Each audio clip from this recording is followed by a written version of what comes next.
You do your creek. Can you just? What are you're going? What? Yeah. So well, slow. Here we are. We're in the Walmart parking lot. We're trying to find a spot. You're driving like a pawpaw. And I'm driving like a pawpaw, but we're here to introduce this podcast. Oh my god. It's the intro. Are we doing a podcast? We did a podcast Right. with Joshua Sharp. Joshy Sharp. I don't think it's Joshy. I'm pretty sure it's Joshua Sharp with Joshua Sharp imagery.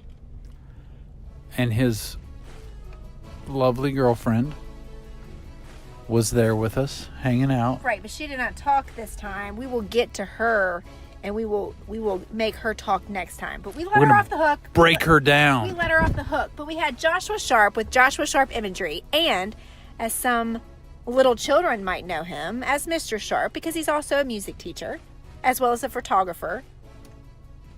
And I'm so glad you clarified that, because when you brought little children into it, it got really weird for a minute. As well as a musician. Anyway. He's multi-talented. Yes, he is. And we're going to chat with him right now on...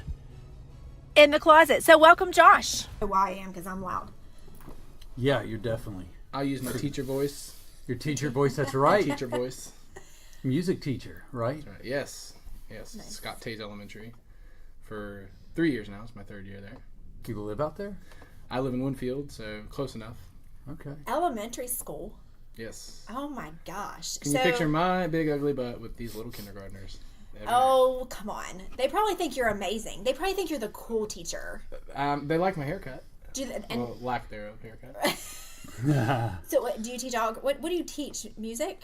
Yeah, I teach general music. It's kindergarten through 5th grade. So you get to see all the grades. Mm-hmm. Yeah, for sure. I don't really have a favorite grade, I guess. I mean, they all are special in their own way. Yeah. That was my next question, because I could imagine that kindergartners are very sweet and cute, but to have in a music class, I don't know. There's some devils. Oh, if you've ever heard the phrase like herding cats, that's a real. That's a legitimate statement. I mean, especially when you're talking about 5-year-olds that have been at school for 6 hours and cooped up in a classroom, and right. So and then I get them at the end of the day, so that's cruel. Ooh, it's torture. Oh yeah, it's like they've got nothing left. Man, I'd want them at the beginning where they're still a little sleepy. Oh, and we get to school at 6:55, so they're definitely sleepy. Oh yeah, then you get them all riled up with like the little. Do they still play the triangles in music class? For sure. Yeah, get them all riled up on some triangles, cowbell, more cowbell. Yeah, I had an agent worked up today because he said his wife was getting a hysterectomy tomorrow. I guess it's tomorrow, and I was like, dude, make sure it's early, because I've listened to like these podcasts with like the neurologists that talk about how important sleep is, and they talk about never ever get anything done by a doctor late in the day, in the afternoon. Like I had him freaked out. I was like, dude, make sure it's early, because by midday it's impossible for them not to be like 70%. Mentally. Jeffrey, he's probably already nervous as it is. I don't know if he was. His wife might be. You really know how to take people down a notch when they're, all stressed out. I was trying to help. Anyway. No, seriously, just trying to help the dude out. I'm on the same. I mean, I feel you. I think you know what I mean. It's like if I'm gonna go get something done, I'm like, let's do this early. Yeah. Let's like. I'm gonna get my wisdom teeth out. Like, don't schedule me at like 3 p.m. No. Like you got a 7:30. Like we'll do that. Exactly. But that's the biggest problem. Because I'm still half asleep when I get in there. Just put me out. Just like won't take as much. Yeah, exactly. Won't take as much. I'll just fall asleep on my own. You guys can just stick me I need nothing. Yeah. Get it done. Sure. So you teach music, and I can imagine we talked about kindergartners, but 5th graders are probably like way too cool. Because like, what do you do in a music class now? Because I ask my kids when they say they go to music, and they don't have an answer. Really? Yeah, they don't. But they don't go to your school. But like, I'm like, do you sing? Oh, they would have an answer if they went to my school, for sure. Do they sing? Yeah, we sing. They were like, sometimes. I'm like, do you play an instrument? Not really. So yeah, we play instruments. So my thing that I tell my kids or colleagues or people that I work with is that I don't want a kid to ever leave my classroom saying, well, we only did this. Right. Or we only did that. I want to expose them to as many different types of music, as many different musical experiences as possible, as well as performances. So every year, my goal is to have every grade do a performance of some sort. That's awesome. Whether it's a kindergarten class performing to a second grade, which we just did this week, or a fifth grade performing in front of a bunch of veterans, which we're going to do next month. Nice. It's to me, I think it's just important for kids to understand that music isn't just something that you did in a classroom, or that like you learned about, the history of music. Like, music is something that you can apply and learn from. Oh gosh, yeah. I mean, you can learn. I did 2 reports in college talking about how music makes you smarter, and it really does. It's one of the very few activities that activates both sides of your brain. And makes them overlap. So like when you're playing an instrument, you're reading music, you're doing math, you're working on language skills, you're doing all kinds of different things at one time. I can't remember. I think when I was in high school, our band director told us at any given time there's 123 different things that you're thinking about on a marching band field, and I believe that, because you're thinking about the direction that you're going, what you're going to do after that, the note that you're playing. Are you in tune with that trumpet player that's way on the other side of the football field? And do you remember what song's coming next? And do you remember what we learned in rehearsal last week that we changed? So all of those things are going through your mind in 1 second. And so, I mean, I think it makes perfect sense that music makes you smarter, because even just sitting in a chair in a symphony concert, you're still thinking about, what did we do last rehearsal? What did we change? Am I in tune with that person? Do I remember how to play this note that's on this page? Did I remember the key change? There's lots of different things that you think about. So when I take that back to the classroom, I tell kids there's many different things that you can do with music. You can do music production, you can do performance, you can do business. There's lots of different things that you can do, and I try to expose them to all of those things. Well, and you're probably different maybe than some music teachers in elementary schools. I could be wrong. I don't know. It's been a hot minute since I've been in an elementary school. Yeah. But you have a passion for music. You're not just a music teacher. Yeah, you actually give him 15 more years in the school system and see. But I he know, might have that tire. But I'm just might saying, have that big belly with the toupee. I'm working on that. I mean, like, please. That he just like, you know what? Screw it. Dealing with these kids, I'm done. No, but my point is, he at the moment, present day, right. He has a passion for music. So you do music other than teach music at an elementary school. So that probably translates into your classroom. I was on stage an hour and a half ago playing in Charleston with the Army Band. So, I mean, I do music actively. I still perform regularly with the Army Band, and, I play at my church. And, music's been a part of my life since I was in 6th grade. So when I got into high school, I just... pretty much my sophomore year of high school, I knew that was the path that my career was going to be for a long time. And all through college, that never changed. There was a time in college when I thought maybe exercise science might have been cool or whatever, but I'd already finished 3/4 of a music degree. I didn't want to put it to waste. Yeah. So music has been ingrained in me since I was little. I did sports a lot when I was really little. I played just about every sport you can imagine. And I wouldn't say I was forced to do it, but I just didn't know anything else. And my big brother did it. And my dad was like, well, you're going to do this. And so I did it. And it was fun. I can't say I hated it, but I didn't love it. Right. And I remember when I was 6, I got a piano, and I would tinkle around with it, and I learned stuff by ear. And by the time I got to 6th grade, I got a trumpet. That's what I started on. And I mean, really from there, I just kind of realized that my aptitude for music was a lot stronger for that than it was for sports. Okay. I never really had a super high sports IQ or anything like that. I mean, I can watch a basketball game and probably enjoy it. Interesting though to you. Music is more interesting probably. But yeah, it's what or more challenging. It made me tick. Much more challenging. Yeah, and it made me tick. I was interested in that, and I was like, oh, that's what I want to do. Right. And so, like I was saying, I can watch a basketball game and enjoy it, but if you ask me what play they're in or how they made that guy get into that box, whatever, I don't know. Right. I enjoy it. Yeah. But as far as when I was in high school, my band director really kind of took over as the role of my father all through school, all through high school. My dad, he left when we were real little, I was in 3rd grade, and then fortunately since then, I've always had somebody in that place, in the place of my dad, and in high school it was my band director, and then in college it was even my band director then, and then some of my friends' parents, and they were always kind of helping me get a better view of my life through, an older adult male's eyes, and then my stepdad's, stepped into that role, and I'm really thankful for him. But in high school, that's what really pushed me to do music, because this guy who was really influencing my life and somebody I looked up to, he was a band director, he was a music teacher. Yeah. And so my thought was, if he can reach me, somebody who really doesn't believe in himself and doesn't, I had no self-confidence, and he said, man, you can do it, like, you're really good at this. And so I made all-state band my sophomore year and my senior year.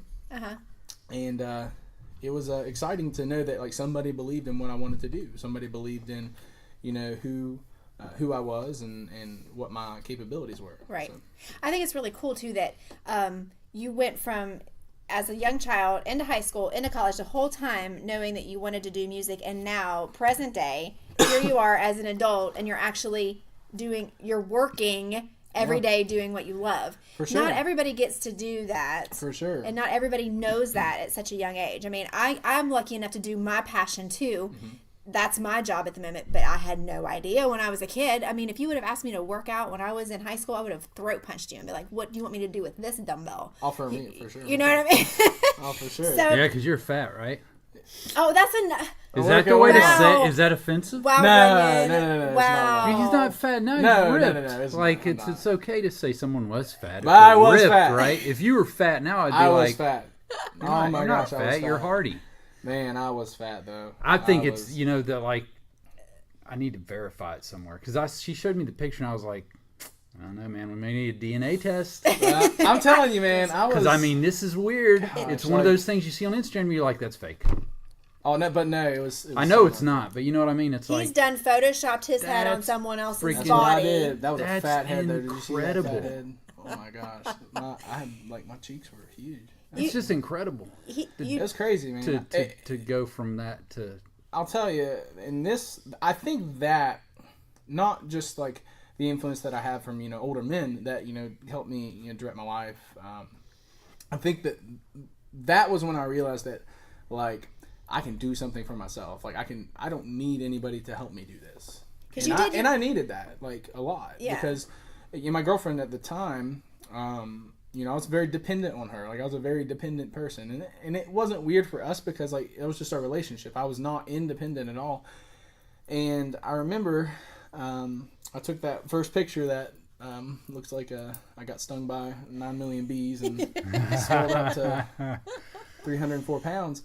I took that picture and I didn't realize how like big I actually was until I took that picture and I looked at it and I'm like, oh my gosh, like I need to do something about this because this is bad. I mean, I was 19 years old, 304 pounds. You're 304 pounds. 304 pounds at 19 years old. I was going to be diabetic by the time I was 21. But how tall are you? 6'2". And you were 6'3". When you were that age? About the same. Maybe 6'1". But still, 304 pounds. Yeah. That's quite a bit. No matter how you disperse that's a big boy. Yeah. So we're going to have to post a picture of you so people, maybe definitely. That one if you allow me to. You can show the video if you want. Yeah. Good. Because he did a video for, you're in it. Why don't we just talk about that? You're in can we? It's a contest. Bradley Martin, he's a trainer. He's kind of like a social media celebrity type guy, but he's a trainer too. Like he owns a gym in California, in Los Angeles. It's called the Zoo Culture, and he's got a podcast himself called the Culture Cast, and it has some really great content on it. Anyway, he was hosting a contest, a transformation contest. Basically, you send him a picture of your before and after. He said within reason, like a year or two, not like 8 years, because that's like different. Sure. Ages. Yeah. So he's like, you send it if you want, but like we're probably gonna pick somebody that's got like a quicker, transition. So mine was a year, and so I was like, oh, I'll send him this, and I own a photography crazy for a year. Yeah, and I own a videography company, so I have the ability to create good. Hopefully, your video was great, by the way. Yeah. Thank you so much. So I have the ability to create videos. Yeah. I'm like, well, I'll make a video and send it in. And the video was like why your fitness journey was important to you, or like why the transformation was important, and so.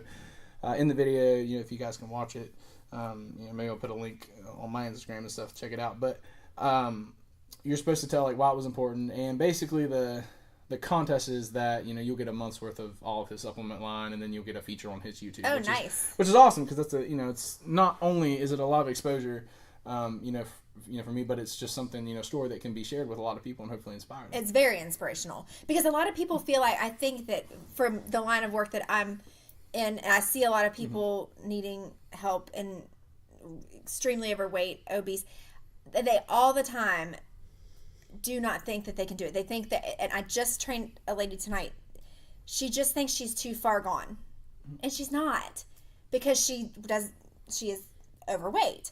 But stories like yours, where you're not just losing 20 pounds or 15 pounds, that's a lot of weight to lose. And you did it. And did you do it on your own? Sure, yeah. You did it naturally, and you did it without much. I mean, did you have a trainer? Did you just kind of get?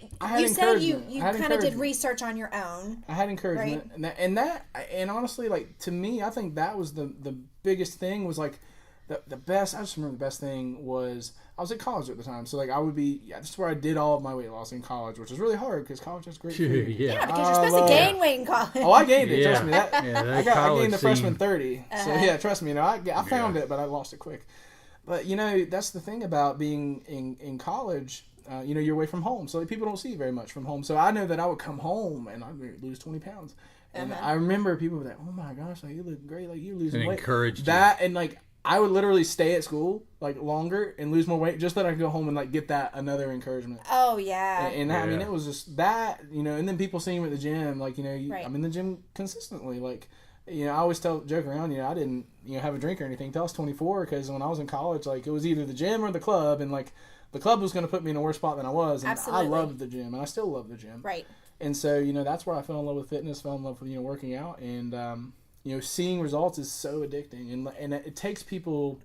it takes them to the point where they actually see a noticeable difference and they get addicted to that, and they're like, "Oh, this is so cool." It is. It's and you want to see more progress, and you want to see more, whether you're trying to get bigger or whether you're trying to lose weight, like either way, progress, if you can visualize that and then see the next step, that's what's so important. Right. And you made a good point just a minute ago. You said the encouragement is what kept you like pushing and made you want to go further. And people, I mean, how many times have you thought to yourself about someone or even a stranger in the gym, like, wow, their shoulders really look good, and just to go tell the person that, sometimes you hold back because you're like, oh, what are they gonna think? It doesn't matter. That dude's weird. I know. It's complimenting my shoulder, and I'm a dude. But that's weird. That could push somebody like to the next level. Yeah. For sure. If it's, I mean, I guess it could be a little bit weird if a dude walked up to a girl and was like, "Hey, nice traps." I mean, it might be a little weird. There's an agenda there. But you know what I'm saying? No, but within reason, like, totally. Hey, I've noticed you're in here a lot and you're really leaning out. Like, that's totally... For sure. Yeah, and it is not a bad thing to do to somebody that's obviously overweight and obviously working on Absolutely. They in there working on their fitness. You're killing it, yeah. No, and like for real though, you see somebody in there that's overweight, like morbidly obese, and they're in the gym. Holy cow, that's a huge accomplishment, because they're taking the step to put themselves in a place where they're super uncomfortable. They're not comfortable being really there. uncomfortable. They feel exiled. I say they, meaning me, because I was that person. I felt exiled. Very uncomfortable. I felt so weird being around these chicks that were ripped, and I have these dudes that were jacked, and I'm like sitting there weighing, probably 32% body fat, had bigger boobs than most of the girls in the gym. It was awful.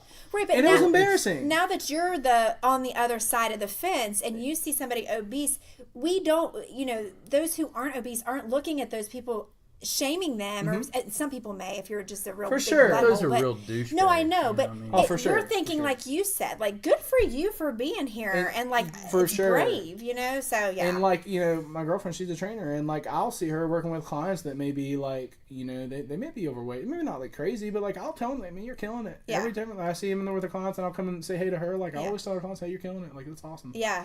And I almost look at the car right now, because I get so emotional, because people don't understand that encouragement, whether it's through fitness, whether it's through, you don't know what people are fighting, especially in the context of a place where somebody could feel so uncomfortable and feel so outcast.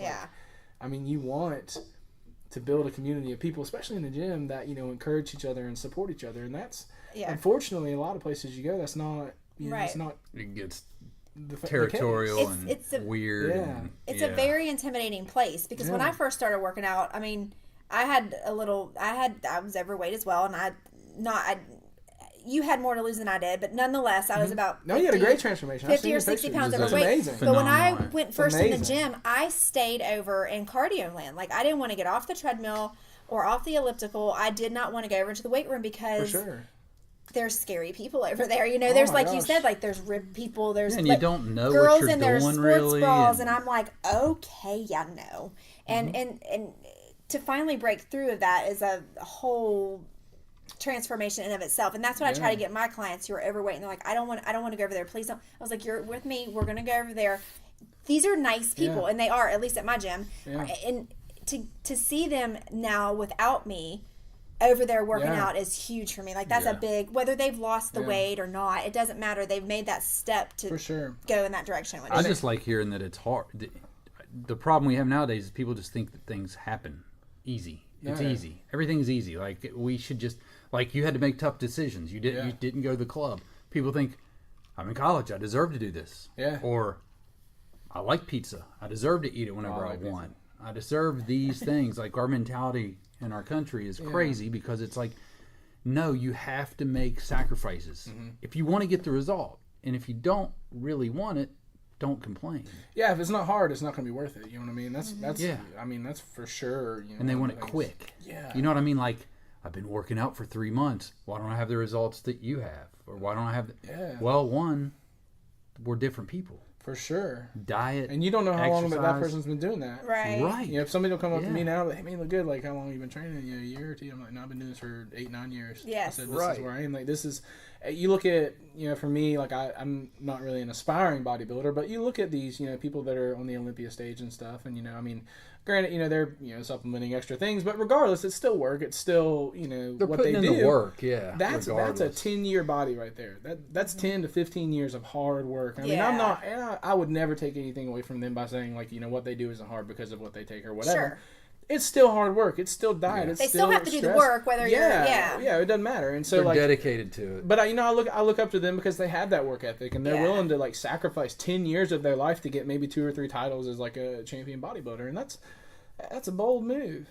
But you know, going back to the you know, the gym thing and the environment that it is, you know, I think the biggest thing to take away from that conversation is that, you know, if you're somebody who people look up to in the gym, or, you know, people see and are like, oh, that person looks pretty good, like, and you know that, like, you know, I'm in pretty good shape, and like people might, you know, aspire to look like that. Then, and you see somebody who looks uncomfortable, or see somebody who is overweight and like they're in there trying and they don't have anybody talking to them, make friends with that person, talk to them, find out, you know, if you're going to be training the same days. And I'm not saying you got to work out with them, but like when you see them in there, say hey, you know, say what's up, say how's it going, how much weight have you lost, how you look good, like you're working hard. Because I'm telling you, from, you know, their shoes, somebody who's been in their shoes, that goes further than any kind of motivational blog, anything. Definitely. Because it's real people connecting with you, and they're giving you real encouragement, and I think that's so important. So if anything that's taken away from that, I think that's the most important thing. Oh, definitely. I mean, if you look at somebody and think it, say it. I mean, unless it, you know, within reason, but it's important because a lot of people don't get it. A lot of people don't get the encouragement. And it's all it is connecting with those people. Yeah. It's about the connections that you make. And I mean, you don't have to be best friends with that person. You want to go out and hang out with them, like, sure. But just say hey. Like, I mean, you might be the only person that tells them hey outside of their house. Right. So like you said, you don't know what people are battling. Yeah. And you might never know what they're battling, but you know, you don't know what you're going to change for them by encouraging them. And that's big for you to have. You're fortunate enough to have it sounds like some male influences encourage you to keep you going. Because I know there's a lot of people that don't. Man, I'm telling you. You know what I mean? And it's a crazy story. It's so important to have that male figure if you're a dude. Yeah. I mean, I'm telling you, I am very blessed to be where I am, to do the things that I do. You know, I'm the first person in my family to have a college degree. I've got 2 degrees. I've got a master's degree in administration and undergrad in education. And wow, that's great. You know, I've got a business that's doing pretty well, and a photography business, and you know, I'm in the Guard, you know, I'm in the Army. That's right. Yeah. You know, I'm working, you know, at my church, and you know, I've got an amazing girlfriend, and I've got a lot of things going for me, and I don't deserve any of it. You know, I had to work for every bit of it that I have, and none of it was given to me. Yeah. None of it was handed over. I didn't have the best leadership from my dad growing up, you know. So, and I don't say that as like, I don't want it to seem like, well, woe is me, and like, oh, I had a hard time. Like, it's not about that. It's about the fact that, it's the truth, and people need to hear it. It's just that it is what it is, and at the end of the day, there are kids at my school that are going through the same or worse, definitely worse than what I went through when I was a kid. And if anything they take, I don't care if they can play a B on a recorder or if they can sing a note in tune, but if they take away the fact that they are something and they're worth something and that they are valuable and that they can do whatever they want to do, if they take that away from my class, then I was way more successful than I ever could have been as a music teacher. Right. You know, music is fun. Music is what I love. But at the end of the day, that's not what it's all about. It's about encouraging kids to know from a very young age that they are worth something and that they have worth and that they can do something. And when I was growing up, didn't really have that. I kind of had to find my own way. I kind of had to figure out stuff for myself. I've got a very loving mom, and now this part where I cry. She always told me, she said, you can do whatever you want to do. You can do whatever you want to do. You're trying not to cry. Yeah. She's always encouraged me. She's always and I don't give her enough credit sometimes. Right. But like, she's always encouraged me.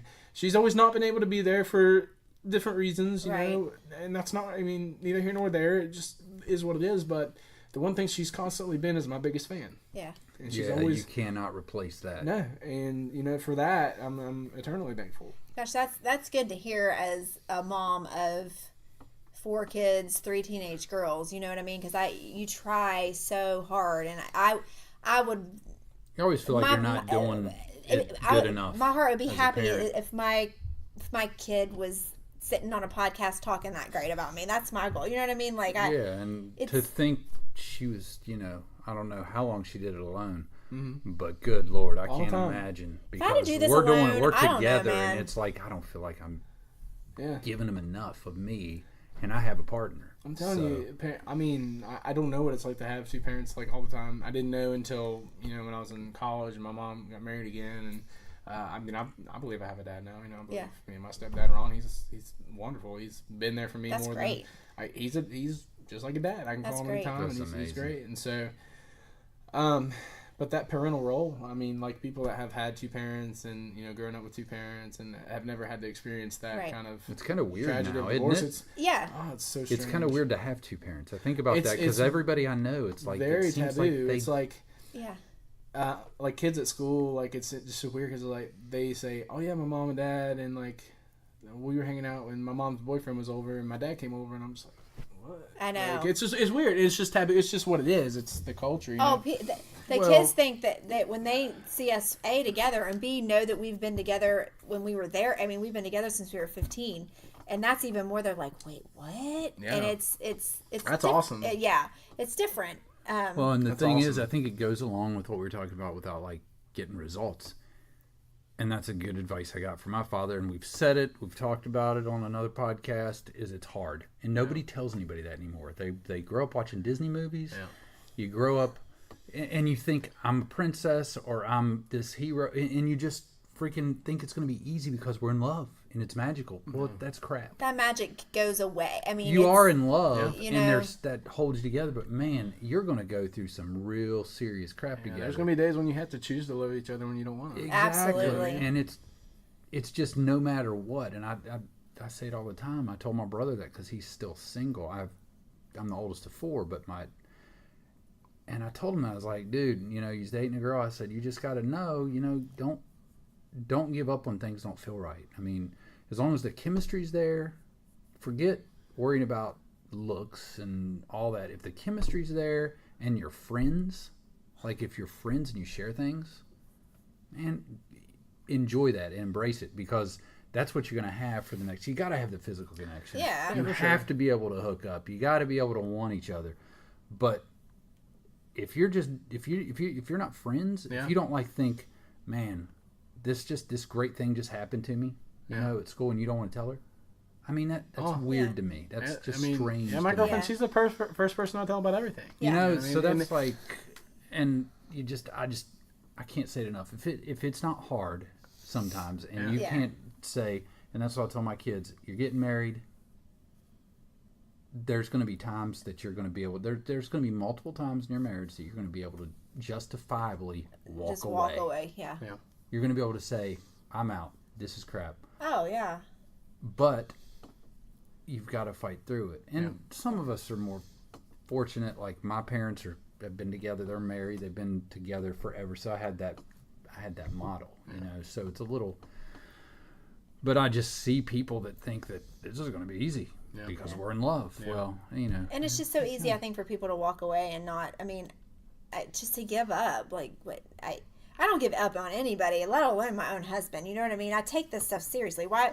Like you said, we've been through stuff, but I mean, just to give up and just to walk away, it's just, people don't fight anymore. There's no fighting anybody. No.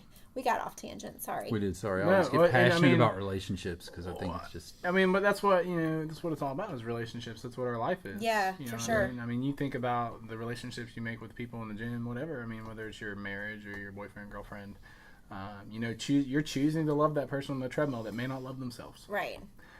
Sometimes I got to choose my girlfriend when maybe she doesn't love herself or she's got to do the same for me. Right. It's all about building each other up. And... Yeah, I'm not like a pacifist or like we need to love everyone. Right. But like no, there's times when you're just a jerk. I mean, and there's times that it's justifiable to not really, like what somebody does. I mean, I don't, wish, harm hopefully to anybody, but like, I mean, I have a few. A few on my list. Because you're crazy, Jeff. I'm just kidding. I don't wish harm on anybody. I'm probably on that hit list now. Oh yeah. No way. So tell us, not to switch gears, but I do want to touch on this before we go. You did start your own business, photography business, which I think is amazing. Yes. You started on your own, you just from ground up. Yeah, if you would have told me 2 years ago that I would not have an evening to myself in the fall of 2018, because I don't. That's a good thing. But some are, dedicated to, my relationship with my girlfriend, but, a lot are dedicated to business. I teach elementary school full time, so I don't have time to work on photography, videography all day long. Right. But it's something I'm passionate about. It's something I really love. And I got started. It's kind of interesting, actually. The camera that I took the picture of myself, my fat self, with, was my first DSLR camera. And that was the day that I bought that camera. I'm like, I'm going to take a selfie in the mirror with this. And that's when I was like, an HD picture of my gut. And I'm like, good Lord, this is huge. You wanted to delete it. Yeah, I did. But I'm thankful I didn't, because that is the only photo that exists. That is the only photo that exists of me with my shirt off at 304 pounds. Probably since like 260 pounds. Wow. And, so anyway, I bought that camera and I was like, I'm going to be a photographer. I was like freshman in college. It interested me, but I got it and then I didn't have time to do anything with it, and I just kind of sat there and collected dust. Fast forward to a couple years later, 3 or 4 years, and I go to Haiti for the first time. And oh wow, it was great. I took a lot of really awesome pictures on my phone, like really good pictures. I had an iPhone 5. At the time, it was great. Oh, that's so bad now, dude. Oh, just kidding. Oh, dude, I'm telling you, they were great pictures. But then my phone went in the ocean. No. I know. Did you have them? Did they go to the cloud? Or were you not a cloud guy? They went to, if there's picture heaven in the clouds, then yes, that's where they went. Got it. No, they weren't in the cloud. I mean, I was so bummed out. But anyway, fortunately, one of my buddies that actually had been staying down there, he was there for like 2 months. We were picking him up on this trip, and he had an extra phone with him, so I put my SIM card in his. We were good nice. to go. So. Oh, cool. Good. Okay. So I still got some pictures and stuff from the trip. It was a Samsung, unfortunately. No hate on Samsung. Well, They're good. No, Samsung cameras Samsung's now, cool. right? Samsung's cool. The S9 is sweet. But I use Apple for everything, so it just makes sense. Yeah, I do too. But anyway, so back to the Haiti thing. So the next trip, I took my cheap little camera that I took my fat picture in. Yep. Took that camera with me, and I was like, I'm gonna try to photo document this trip, whatever. So I take these pictures, a lot of pictures, probably what I thought was a lot of pictures, like maybe 300, 400 pictures. That's now I'm like, yeah. that's like nothing. That's like half a senior session. Right. But I took all these pictures, and I got home and I put them on my computer, and I'm like, I was like, what do I want to do with these? And I said, I want to try to make them look better. I want to edit some photos. I'm going to be cool. I'm going to be bougie. I'm going to edit. I'm going to edit these photos. I'm going to be a real photographer here. So I got Lightroom, which is a professional editing software. I got right. Lightroom, and I'm like, I have no idea how to use this. But I knew how to work the clarity tool, which is like this tool in there, and I crank it up, and I was like, oh, these pictures look sweet. Yeah. But anyway, I'll send you a couple you can post on your podcast thing. From that trip, the Haiti trip, because they actually some are really great photos. I went back and re-edited them, and they look really nice. But anyway, so I took all these pictures. I came home, I put them on my computer, and I was editing them, and I'm like, this is really cool. I said, I really love this process of like making a picture look like something it didn't, and or making it look better, like increasing the contrast and really bringing life to the photo. So it was almost like I was painting. I was like, this is really cool. Yeah. And so from that, I kind of was like, I'll start taking some pictures. And then I was like, I want to do video. Forget the pictures. So I wanted to do video, and I bought this like $800 like Sony AX something like HD handheld camera. Had that camera, shot a music video for a friend of mine's band, Run to the Hearts. Check them out. They're on Instagram and everything. They're awesome. They're a Christian rock band. They're awesome. My buddy's name's Mike Cochran. So yeah, go give them a follow. They're cool. Nice. So shot a music video for them. Christmas video. It was Oh Holy Night. It was really good. Oh, fun. Dare I say lit. Lit. It was lit. And I was very proud of that. I was like, cool video. So we shot this video, and it was good. And I was like, okay, cool, video is cool. And then I'm like, I want to use a DSLR for video, which is, if you don't know, that's a camera, detachable lenses, like kind of a professional camera. Right. Which was what my little cheap camera was, just a cheap one. And so I said, I want a good one. I want to shoot some video with it. So I scrounged around. I found a guy, which that could be like a whole different podcast, which maybe we could do that. But like this guy named Roger Smith, I swapped cameras with him. Or actually, no, I was going to trade him my camera. He ended up not wanting it, so I just bought it from him. Like literally all the money I had, like all of it. Yeah. I gave to this guy. Oh, and I said, this is all my money. I said, I'm going to give you this money, and I'm going to buy this camera and this lens from you, and that's all I got. When was this? This was in February of 2015, I think. Okay. Yeah, so 2015, February 2015. So I was you fresh still out Google of stuff and say, immediately I'm like, did you get a deal? Like, or did you, no, did for you real, like I got a killer deal. No, I got a great deal, no, for sure. So you're like I'm giving up. this guy my money. Dude hooked me up. Like I knew, a great deal. I knew I was gonna do. I got a Canon 6D with it was like a kit lens, but like I think I spent like $1,900 for all of it, which the camera itself at that time was worth like at least $18. Wow, yeah. So I was good with the deal I got. And so anyway, we had a suit. We talked for like 4 hours. This guy's got an amazing story. If you need to get him on. He's got a crazy story. That would be cool to get him on the podcast. But he anyway. So I came back home and I sat this camera and I'm like, I don't know how the heck how to use this thing. I'm like, what is this? And I knew the first thing I needed to learn how to do was shoot in manual, because like to adjust exposure. So you need to learn how to ISO, shutter speed, aperture, all that stuff. I have no idea. You are speaking a different language, but okay. Sure. I know what a shutter sounds like. Yeah. Well, hey, in the spring I'm teaching a momography photo class. So Momography, because all these moms have these awesome DSLR cameras and they don't know how to use them. Well, I don't have one. And I want to fix that. You need to get I think the one you have is a DSLR. What you saw my camera. Can you take the lens off of it? I don't know. No, it's you not can't a take the lens DSLR off. because the That's lens like the doesn't giveaway come for. Remember you saw DSLR. my camera in the gym that It's time? a little camera. The Sony. It's a Sony. Yeah, no, it's legit. But you can still shoot in manual. I can be in the momography class? You can. The momography. And you don't even have to be a mom to be in the momography class. Well, I'm definitely one. That's great. So continue. Yeah, I don't like that. I think if you're going to be in the momography class, you have got to. I mean, I would make them bring their child and show Moms you. only. Bring your birth certificate, because if you're not going to sneak in the momography class, because for sure. You know what I mean? Yeah, that's just not fair. That's scandalous. You're just jelly because there's not a dadography class. That's in the fall next year. But anyway, I'm sorry. That's just how to take pictures of cars and stuff. And beer cans. I really am interested in this. So what are you going to teach them? So the class is just going to be basic lighting, basic manual functions on the camera, and I mean I'm even going to teach how to take better phone pictures. Because I need that. That's a camera. I mean, it's unbelievable what you can do with a camera. You know how many pictures I take? All these selfies. I got your Instagram account. I know.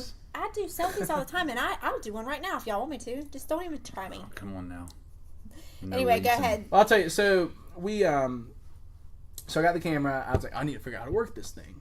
And I practiced. I think I practiced on like a water bottle I had in the room at the time. I was like, I'll take pictures of the water bottle and try to get the exposure right. So I watched YouTube. I mean, and I will tell you this: anybody hears this podcast, I don't care if it's 10 or 10,000 people.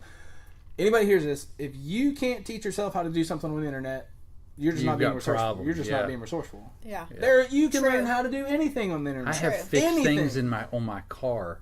True. You can blow save my so mind much by save watching so a much freaking money. YouTube video. That's true. So much money. So, but anyway, so we're just going to teach basic techniques and all that stuff. And I'll say though, you need somebody that knows it, because I've tried. Because her camera, I got it, and I'm like flipping through all this crap. And it's I'm a lot of stuff. It's overwhelming to look at. And I started watching like YouTube videos, and I'm like, I've been watching videos for 3 hours. Well, no, and I'll tell you this, man. And I still can't figure out and how this to is get what it to is. blur. It's trial and error. It's it took me a long time, months, to understand what was actually going on in the camera before I was like, oh, I get it. Like if I adjust this and I adjust this now, and there's a light meter inside of there, and now I just use that as my gauge. I'm not even really thinking about what I'm doing. I'm just like making adjustments as I'm looking through the viewfinder, and I'm like, oh, okay, and then I'll get what repetition. I want. Exactly. I mean, it's like the same thing if you're lifting weights. It's like the you music. get better at it. Yeah, same thing if you're practicing. All that repetition. Well, repetitions, and so, well, and I'll tell you, so the class is it's really just to help not moms, but just people take better photos and portraits and stuff, because you want to document your family, and nobody can afford to get a photographer all the time. No. I mean, it's expensive. I know, because I am one. No, and it's not. It is. It's expensive. So you want to be able to do some of that stuff for yourself. Now, for senior portraits and stuff like that, I mean, unless you just have really practiced and stuff, and you really are great at it, which is great, you can save a lot of money, but hire a professional. And but I mean, there's so many out there though that say they're professional. Yeah. You know what I mean? I don't even claim to be a professional. Yeah, I mean, but you are. How many? You just got to look at the portfolio. You know what I'm saying? For sure. Like, and you check your stuff out. You're like, okay, he's legit. And that's more what it's about. I mean, it's not even about that professional title. Somebody gets a camera. They get a DSL camera, and all of a sudden they're a photographer. It's like me going and paying $800 for a camera. Let me go on a tangent. I take pictures now. Mm-hmm. Let me go on a tangent here, and then I'll come back to this. I like tangents. So this tangent, oh man, I'm gonna try not to get worked up. Get worked up. So somebody who will remain anonymous here. Okay. Remain anonymous. So burn him to the ground. Throw him under the bus. Run you're evil. So somebody who will remain anonymous. Okay. Had sent me a message a couple of years ago. Oh gosh. You know who you are. Yeah. Yeah, you do. I'm sure they're listening. Yeah, for sure. So man, I just had never felt so I'll just tell the story. So I took some senior photos in Charleston on it was later in the evening, and I'm really busy traffic, and we were on the sidewalk, and kind of near this, we were near an on-ramp, but we were on a pedestrian walkway, and there was this little junction box, and I had him stand on it, took some pictures. His mom took a picture. His mom, if you're hearing this, his mom took a picture of me taking a picture of him. Right. And she had not had the mom class. Wait. No, she didn't have the mom class. Yeah, mammography. She didn't have that yet. But nonetheless, she was taking. She was there, so she was totally okay with everything that was happening here. Right. So I'm taking this photo, and I take it, and his mom posts the picture of me taking the picture of her son, which is fine. We're a pedestrian walkway, everything's good. And this person messages my Facebook. I'm not friends with this person, and is like, "Hey," and never will be. I don't know, probably not. So good call. So this person messages me, and it's somebody I ran into maybe I think the year before, and I just started practicing with this camera, and I took some senior photos that year. That was kind of my main. I like seniors and stuff, and they're my favorite client for sure. Oh, okay. So seniors in high senior school. Home. Okay. Yeah, the senior I do that. That'd be pretty cool. I only do that one in the summer because it's warm. They get cold easy. Right. Trust me, I'm 43 now. I get cold. I'm starting to get cold easy. So I'm taking pictures of these seniors, and this is my first year. I'm gonna push my senior business. I've got senior reps. I'm legit. I'm gonna be. My goal, and this was last fall. This is fall of 2017. Mm-hmm. So last fall, I'm this is my push. I'm gonna push myself into the photography industry of this area, and so I had to make my business a household name. And my goal was to literally shoot as many kids as possible, get my brand as many places as possible. Really bad. Yeah. Yeah, I did.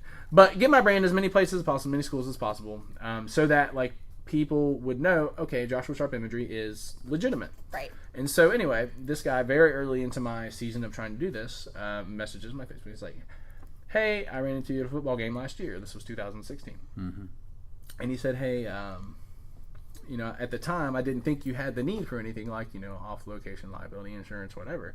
So I was asking me about my insurance policies, like, are you insured? Because something, this is an on-ramp right here. Something really bad could happen. Like, this is a busy That's scandalous. intersection. I'm an insurance guy. Oh, yeah. So. I'm like, dude, he said something like, something worse could happen here. Like, it may cost more than just... man, he went Trump style. Oh, he was, yeah. He's doing the fear tag. Oh, well, my reply to that was, which was true, like, yeah, I'm insurance. I also have liability insurance for my clients and my equipment, so, we're good to go, but thanks for looking out. And then he sent me a thumbs up emoji, and I never messaged him back. Wait, do you have professional liability? Oh, my gosh, Runyon, no. I do. Okay. Stop. Let's just stop right there.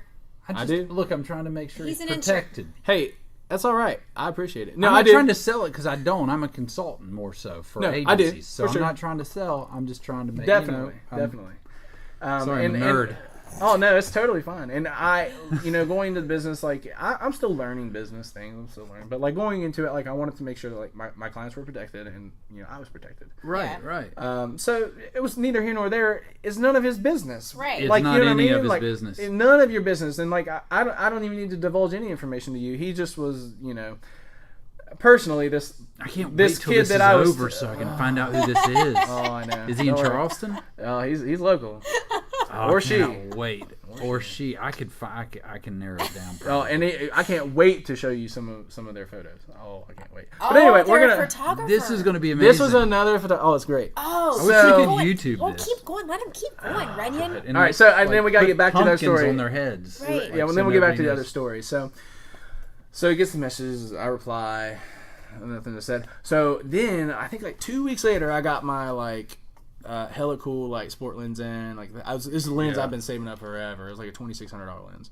It's like yes, like I'm gonna go shoot some football pictures, and I knew that this particular person was going to be there. Oh yeah. And this particular person relies on whatever is sports stuff. So like I'm like, well, I'm gonna go get on his stomping ground. And so, this is amazing. Or her. I love this. Or her. So, I did that. I did my thing, gave away all the photos for free, which I'm sure was, not taken very well by people who sell their photos. So, and they were great. Their photos were great, And so anyway, fast forward, that's in the past. Don't even care. But like, that was just an example of somebody like, especially early in your business, it's like, okay, I'm not going to let that person like intimidate me or shut me down. One, because like, their stuff's bogus. And two, like, this is my goal. I'm like, I'm a very goal-oriented person. Like, if I say I'm going to do something, like, it's going to happen. Yeah. I'm going to lose whatever amount of weight. Like, it happened. Like, I'm going to get a college degree or two. It's going to happen. I'm being in the military. It's going to happen. Yeah. So, and with every step, like, I've gotten more confident in my ability to do stuff. So, if I say something, I'm going to do something now, like, it's probably going to happen. It may not take a year, 2 years, maybe 5 years, but it'll happen. Mm-hmm.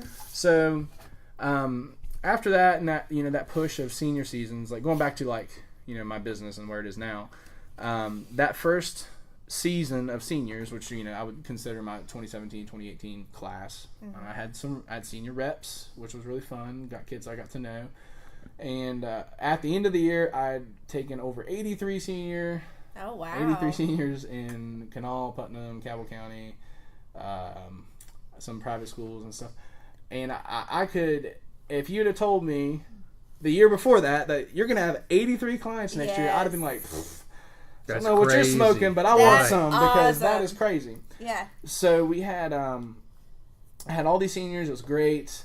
And then I decided I wanted to try to move into like kind of the wedding side, because one, it's fun. Weddings are beautiful, and two, like it is a good industry to be in, financially. Like if you're good and if you can back up your portfolio. Right. When I first started doing weddings, I didn't charge very much. Why should I? I don't have a portfolio. Right. Sure. To back up that price. Right. Now I've got a portfolio where like, hey, how much is your wedding cost? Well, here's my quotes. Okay. And they say, okay, well, that's... And I'll tell you, I've never had a client... I've had clients say, potential clients say, that's out of our price range. Thank you, for, giving us whatever. But I've never had anybody say to me, that's too much or that's too much. Right. Because they understand, most people understand. One, the wedding business is an expensive business. But two, it is expensive for me to come. I mean, like, I've got to bring, $15,000, $20,000 worth of gear to your wedding. Right. And your time's worth something. I've got to pay an assistant. I've got to pay myself for the hours I'm there and the hours that I want to spend on your wedding after, and the products that I'm going to give to you. Right. So yeah, it's going to cost you $2,500, $3,000. Storage. And do you know where our wedding pictures are? Yeah, I do actually. Oh, you do? I do. High five. I do. you. I know exactly where they are. I haven't seen them for years. Me and Brooke and Gary looked at them a long time ago. Well, you should look at them like this week. Yeah. Relive your... They're so funny. Yeah, they are funny. Yeah. I felt so... Let me tell you a story. On our wedding pictures day, okay, the flowers were atrocious. They didn't turn out how I wanted them to, so I was already mad. But you were mad? I faked it for the pictures because, of course, you got to smile on your pictures. And then the photographer had the nerve to ask me on my wedding day, "What? Don't smile on this one." Wait, what? You don't want me to smile on my wedding pictures? He's like, that's be when serious. It was probably coming in hard, like looking hard was coming in. Like, no, he said, don't just. Was I there? Or was this when you were? I'm gonna have to back wedding. the photographer up on you. Why? Because there is a very like beautiful thing about a very like neutral expression. I can't do neutral, which is totally fine. And if I know that, like, if I read that about you, I'm not gonna ask you to do that. He should have been able to read it because I'm a bubbly. You are, and I know you. And like I'm like you want me to. But for the most part, most people are you can get work with them. It does make a very beautiful portrait if you can get to very neutral like. Her problem is though, if you start to pull a camera out right now, she doesn't even have to know. She'll start smiling and she's like somebody in. So you feel it in the room. That's where Brooke gets it. Way over there, can like get a camera out and she'll be like it's like they start cheesing. She's like, they're like, Angie, they weren't taking a picture of you. Oh. Yeah. No, but what my point was after he did that, it made me so uncomfortable the rest of the time he was taking my pictures. I'm like, you don't get me at all, do you? You know what I mean? Like, how much time did you spend with him? He looked like Ed Bundy. Remember him? He did. Oh, you might know who he is. I don't know. He's old then. He's probably, I don't know. He's probably dead by now. He did look like Ed Bundy, which made me laugh. Oh, how can you not smile? But anyway. But I mean, how can you expect him to know you? Did you guys like spend time because, together? No, around, but when out? I said but when he said try one without smiling, and I was like, no, I don't do that. Like I don't. Then that should have been enough to say, okay, she doesn't like that idea. Yeah, and that as a. In my shoes, like, that's when I would just not ask. Right. And then you just take the photo when they're not smiling. And I hate that picture. Yeah. I don't think I ordered it. When, I think I did it out of spite. Maybe. I probably would, if I would have loved that picture, I still would have not ordered it out of spite. Be like, no, I didn't like. Yeah. You made me smile. But anyway, my point was weddings would be hard because they are. It's a stressful day. Oh my goodness. You know what I mean? Senior pictures. You screw anything up, man. That bride will eat your face. Oh, seniors are having fun, whatever. But your wedding day. Very structured, very. Yeah, it's important, and I think I kind of liked that about it because it was kind of high stakes, and I'm like, yeah, that's cool. Like I'm about that. Like I'm cool. Like I kind of like pressure. I kind of like being put on the spot. So. You do know you could ruin the day for sure because like if they look at their why pictures, would you even say that? If they look at their pictures and they're like, oh, that's their day, and you're capturing it, so you should charge a and that more. goes through my mind all day because and that's why I want to create a friend. Like I want to create a friendly experience. I want to be friends with them. Yeah. I want after their wedding day, like I want them to call me up and not every day, but like hit me up on Facebook and be like, hey, what's up? Like hope you guys are doing well. Yeah. Or, hey, how are you and your girlfriend doing? Asking me stuff, and I've had wedding clients do that, and I think that speaks a lot of what happens during the day and stuff. Right. But at the end of the day, with the wedding or the videography and the photography stuff, I don't know where it's gonna go. Yeah.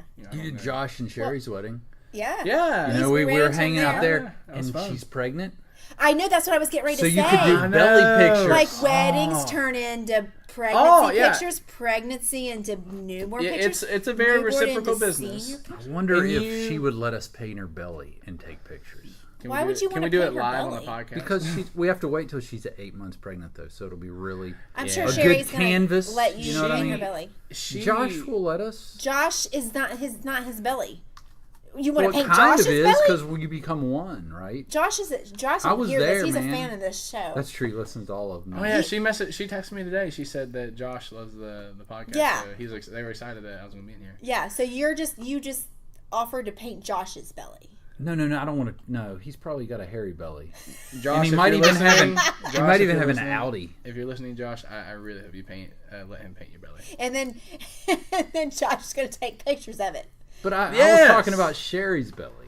Can we start a business? Yeah, we could. Belly painting and photography. Yeah, you could add that to your Jeff's a portfolio. Okay. No, I'm not a painter. Well, but you're an artist. I'm a doodler at best. You could doodle on her belly. I'll doodle on her belly.